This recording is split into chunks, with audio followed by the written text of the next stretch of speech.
everyone, welcome back to English Gurukul. In today's video, we are going to discuss the central idea of the poem A Tiger in the Zoo. A Tiger in the Zoo is a poem of class 10th. Class 10th की एक poem है A Tiger in the Zoo, जिसका आज हम central idea cover करने वाले हैं। देखिए, सेंट्रल आइडिया जो होता है वो किसी पोम का बहुत इंपॉर्टेंट पार्ट होता है, बिकॉज ये आपसे क्वेश्चन में जरूर पूछा जाता है। आपकी बुक में जितनी भी पोम्स हैं उनमें किसी एक पोम का सेंट्रल आइडिया आना फिक्स है, तो आप इनको तो रेडी कर ही लीजिए। सेंट्रल आइडियाज हर जो जितनी भी आपकी पोम है उन सभी का सेंट्रल आइडिया कवर करना ही है आपको, क्योंकि एक क्वेश्चन इससे आना ही आना है। तो पहले की जो पोम्स हैं उनको मैंने करवा दिया है, जैसे कि dust of snow, fire and ice. Now it's the third poem which I am going to cover. Name of the poem is a tiger in the zoo. So let's begin with the central idea. चलिए देखते हैं. There is a tiger in the zoo. यहाँ पे क्या होता है, pome में क्या है, एक टाइगर है जिसके बारे में बताया जा रहा है कि टाइगर एक जू में है, तो जू में वो कैसी हरकतें कर रहा है, वही जो टाइगर जंगल में घूम रहा है वो क्या क्या करता है। तो इस पोम के थ्रू हमें ये बताया गया है कि जो एनिमल्स होते हैं they are made for the forest और natural habitats, not to entertain human beings. मतलब जो टाइगर वगैरह हैं या फिर कोई भी वाइल्ड एनिमल है, तो वो इसलिए नहीं बना है कि आप उसको घर में पाल के रखो बिल्कुल, या फिर उसको कैद करके रखो इंसानों की एंटरटेनमेंट के लिए। वो बने हैं फॉरेस्ट में रहने के लिए, वो नेचर से बिलोंग करते हैं, ना कि आपकी कॉन्क्रीट सेल्स से। चलिए हम पोम के सेंट्रल आइडिया के साथ स्टार्ट करते हैं. There is a tiger in the zoo. इस पोम में क्या दिखाया गया है, टाइगर को दिखाया गया, वो कहाँ पे है, in the zoo. Lively stripes are visible. Lively मतलब यही कहेंगे एकदम क्लियरली विजिबल है, दिखाई दे रही है. Stripes are visible on his body in the cage. He walks in quite rage. Lively stripes are visible on his body. बताया जा रहा है कि जो टाइगर है उसकी बॉडी में स्ट्रिप्स विजिबल हैं. स्ट्रिप्स कैसी, जैसे येलो कलर का कुछ टाइगर होता है तो उसकी बॉडी में ब्लैक कलर के स्ट्रिप्स बनी होती हैं. तो वही बता रहा है कि वो ऐसा लग रहा है बिल्कुल जिंदा है, बिल्कुल उनमें जान भरी, एकदम चमकीली सी है. तो लाइवली स्ट्रिप्स आर विजिबल दिखाई दे रही हैं ऑन हिज बॉडी, उसकी बॉडी के ऊपर. In the cage he walks in quite rage over the pads of quite velvet. जो केज के अंदर जब वो है ना, तो वो वॉक कर रहा है like here to here and from there to here. Back and fro में वो इधर से उधर, उधर से इधर मूव कर रहा है. तो in the cage he walks in quite rage. जो केज यानी केज मतलब गुफा, वही जो उसकी जिसके अंदर वो बंद है, पिंजरा जिसको कहोगे. इन द केज ही वॉक्स, वो वॉक कर रहा है इन क्वाइट रेज. क्वाइट मतलब शांत, रेज मतलब गुस्से में. ओवर द पैड्स, पैड्स के ऊपर ऑफ क्वाइट वेलवेट. देखो जो टाइगर है उसके पैर में जो पंजे है ना, पैर के जो पंजे वो काफी मुलायम, सॉफ्ट, स्पंजी, गद्देदार होते हैं, तो उन्हीं को कहा गया है वेलवेट पैड. तो पैड पंजे वाला पोर्शन जो काफी स्पंजी है, तो इसके लिए कहा गया है. और वो क्वाइट रेज, काफी गुस्से में है, अपनी केज के अंदर वॉक कर रहा है from this way to that way. मतलब वो अपनी केज के अंदर यहाँ से वहां, वहां से यहाँ मूव कर रहा है, क्योंकि वो बंद है, वो बाहर जा नहीं सकता. आगे बढ़ते हैं. When the tiger is in his natural habitat, इसके अपोजिट जब टाइगर जो है वो अपने नेचुरल हैबिटेट में होता है, मींस जंगल में होता है.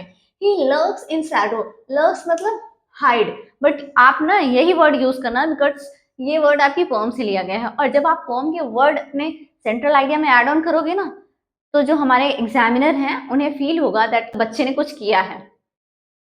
तो यही यूज करना, हिडन वर्ड मत यूज करना, इसका मीनिंग होता है हिडन. तो जब टाइगर अपने नेचुरल हैबिटेट में होता है, मींस जंगल में होता है, ही लर्क्स इन शैडो, वो शैडो में छुप जाता है. He slips through the long grass near the water source. He can catch the healthy deer. वो क्या कर रहा है, वो जो है जहाँ पे वाटर का रिसोर्स है उसी के बगल में लंबी लंबी घास है, उसके अंदर छुपा हुआ है, और धीरे धीरे स्लिप करता हुआ, मतलब धीरे धीरे फिसलता हुआ कहाँ जा रहा है, उसी वाटर सोर्स की तरफ जा रहा है, जहां पे जो हेल्दी डियर्स कहोगे आप, हेल्दी डियर्स जो है पानी पीने के लिए आ रही है और उनपे वो अटैक कर देगा, तो इसलिए वो वहां पे छुपा हुआ है. तो ये बताया जा रहा है कि जब वो जंगल में होता है तो ऐसी हरकतें करता है, बट वो जब केज में है तो कुछ ऐसे गुस्से में उसी के अंदर इधर उधर घूम रहा है. आगे बढ़ते हैं. While moving around the houses at the corner of the jungle, जब भी वो मूव कर रहा है कहाँ, अराउंड द हाउसेस, घर के आसपास, जो कि कहाँ है, कॉर्नर ऑफ द जंगल। जैसे जंगल है तो जंगल के किनारों पे कुछ घर वगैरह बने हैं, तो जब टाइगर जो है फ्री है, जंगल में घूम रहा है, तो उस समय वो क्या करता है, उन घरों के पास जाता है, tries to terrorize the villages with his bare teeth and claws। villagers, वो क्या कर रहा है, ट्राई कर रहा है किस चीज का, टेरराइज मतलब डराने का, द विलेजर्स, विलेज में जो लोग रह रहे हैं उनको डराने की कोशिश कर रहा है, विद हिज बेयर टीथ, अपने जो खाली दांत है ना, दांत को दिखा के, एंड क्लॉज, और अपने हाथ के जो पंजे हैं उनको दिखा के वो विलेजर्स को डराने की कोशिश कर रहा है। कब, when the tiger is free and moving in the जंगल, जब जो टाइगर है वो फ्री है और जंगल में घूम रहा है, उस समय वो क्या करता है, वही डियर का वेट कर रहा है रिवर के पास बैठ के, लंबी लंबी घास के अंदर छुप के, और साथ ही साथ जंगल के बॉर्डर पे जो घर बने हैं वहां के लोगों को डराने की कोशिश कर रहा है। कैसे डरा रहा है, अपने दांत दिखा के और अपने पंजे दिखा के। If he is put behind the bars in a concrete cell, अगर उसे डाल दिया जाए कहाँ, बिहाइंड द बार्स, मतलब जो आप कहोगे केज होता है, पिंजड़ा, पिंजड़े में ऐसे होते हैं ना, रॉड्स लगी होती हैं, तो बार्स के पीछे जब उसको डाल दिया जाए, in a concrete cell, concrete cell मतलब ईंट पत्थर से बनी हुई, सेल मतलब होता है jail. He moves in rage there, वो वहां पे कैसे मूव करेगा, गुस्से में घूमेगा उसके अंदर। He does not care for the visitor, जो विजिटर्स उसको देखने आते हैं ना, वो उनकी केयर नहीं करता है, मीन्स आ रहे हैं तो आने दो, उनको इग्नोर करता है वो। तो he does not care for the visitors. और क्या करते हैं, at night he hears the patrolling cars, रात के समय वो क्या करता है, पेट्रोलिंग कार्स को सुनता है, and stairs at the brilliant star, और जो ब्रिलियंट स्टार है मीन्स चमकदार जो तारे हैं उनकी तरफ घूर रहा है और उनको देख रहा है। यहाँ पे सिंपली कुछ भी नहीं है, कंपैरिजन दिखाया जा रहा है between two tigers, one who is inside the cage and another who is in the jungle. दोनों के बीच में बताया जा रहा है कि क्या क्या डिफरेंसेस होते हैं। जब वो केज में होता है तो कैसे गुस्से में एक फिक्स प्लेस है उसी में इधर से उधर मूव कर रहा है, लेकिन जब वो जंगल में होता है तो वो फ्री होता है, वो कुछ भी कर सकता है, वो लंबी लंबी घास में छिप के हिरन जो होती है उसका शिकार कर सकता है, साथ ही जो जंगल के बॉर्डर पे जो घर बने हैं वहां के लोगों को डरा सकता है अपने टीथ और अपने क्लॉज दिखा के। लेकिन जब उसको कंक्रीट सेल पे डाल दिया जाता है, बार्स के पीछे डाल दिया जाता है, उस समय वो क्या करता है, वो कुछ नहीं कर सकता है, बस जो विजिटर्स उसको देखने आएंगे उनको इग्नोर कर सकता है और रात में आकाश की तरफ तारों को देख सकता है, इसके अलावा वो कुछ नहीं कर सकता। तो यही बताया गया सिंपली दोनों के बीच में कंपैरिजन।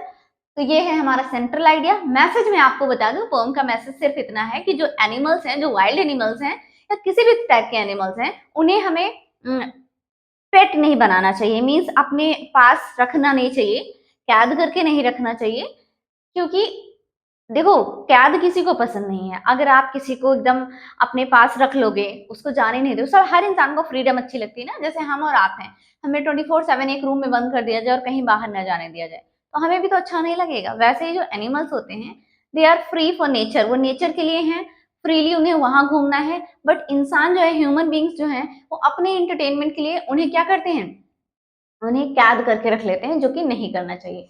सिंपली इस फॉर्म से यही हमें मैसेज मिलता है। तो चलिए आज के लिए बस इतना ही। वीडियो को ज़्यादा से ज़्यादा शेयर करिएगा अपने फ्रेंड्स के साथ, ताकि हमारी जो यूट्यूब फैमिली है वो और ग्रो करे।